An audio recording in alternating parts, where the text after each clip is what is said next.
सोनपुर नाम का एक खुशहाल गांव था। गांव के किनारे बने एक छोटे से कच्चे घर में राहुल अपनी बूढ़ी माँ के साथ रहता था।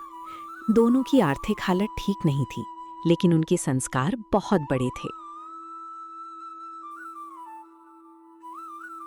बेटा राहुल, कब तक दूसरों के यहाँ मजदूरी करेगा? तू अपना खुद का काम क्यों नहीं शुरू करता? क्या करूं माँ? काम मिलता है तो 2 वक्त की रोटी चल जाती है, नहीं मिलता तो खाली हाथ लौटना पड़ता है, और मुझे कुछ आता भी नहीं है। बेटा, तेरे पिताजी की मटन बिरयानी पूरे गांव में मशहूर थी। लोग आज भी उसका स्वाद नहीं भूले हैं। काश पिताजी आज हमारे साथ होते। राहुल की माँ पुरानी राखी संदूक के पास जाती हैं और एक छोटी डिब्बी निकालती हैं।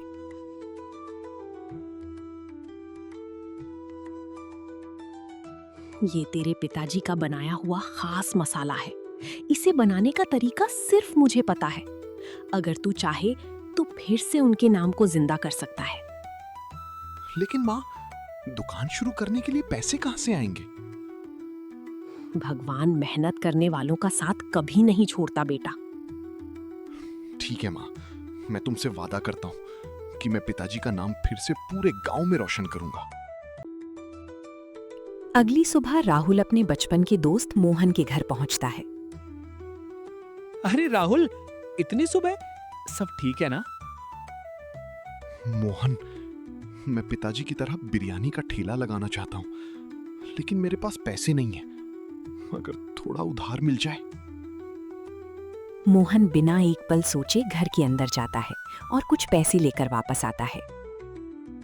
ये ले भाई, जितने थे सब ले आया। पैसे लौटाने की कोई जल्दी नहीं है, बस जल्दी से तुम अपना खुद का काम स्टार्ट करो। मोहन, तुम्हारा ये एहसान मैं जिंदगी भर नहीं भूलूंगा। भाई, एक बात और, क्या आसपास कहीं पुराना ठेला मिलेगा? हाँ, बगल वाले गांव में रमेश काका रहते हैं। उनके पास एक पुराना ठेला है, उनसे जाकर बात करके देख, शायद मिल जाए। धन्यवाद भाई, आज तुमने मेरा हौसला बढ़ा दिया।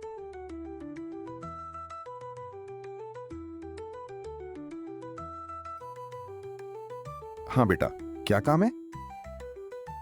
काका, मैं मटन बिरयानी का ठेला शुरू करना चाहता हूँ। सुना है आपके पास पुराना ठेला है।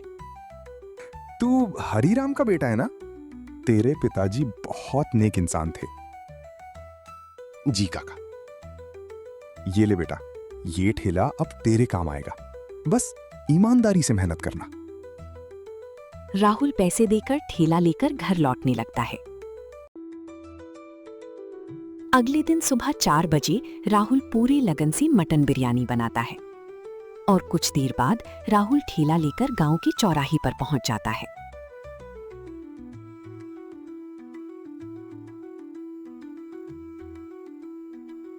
अरे वाह भाई, बिरयानी से तो बहुत अच्छी खुशबू आ रही है। अब जरा 2 प्लेट बिरयानी देना।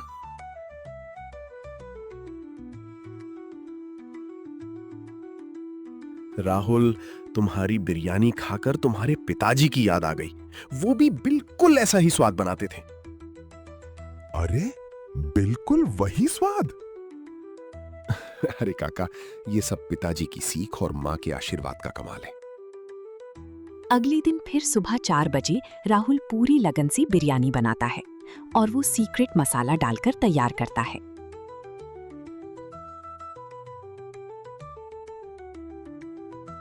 अरे वाह राहुल, ऐसा क्या मिलाकर अपने बिरयानी में दे रहे हो कि पूरा गांव तुम्हारी चर्चा कर रहा है? हाँ, जिसे देखो कल से सिर्फ तुम्हारी मटन बिरयानी की बात कर रहा हो। सच सच बताना, क्या मसाला तैयार करके डालते हो जिससे ऐसे स्वादिष्ट बिरयानी बने? अगर सिर्फ मसाले से स्वाद आता तो हर बिरयानी एक जैसी होती। तो फिर असली राज क्या है? माँ कहती हैं, खाना हमेशा धैर्य से बनाओ और मन साफ रखो, वही सबसे बड़ा मसाला है। अब जरा हमें भी तो अपनी बिरयानी का स्वाद चखवाओ। जी जी बिल्कुल।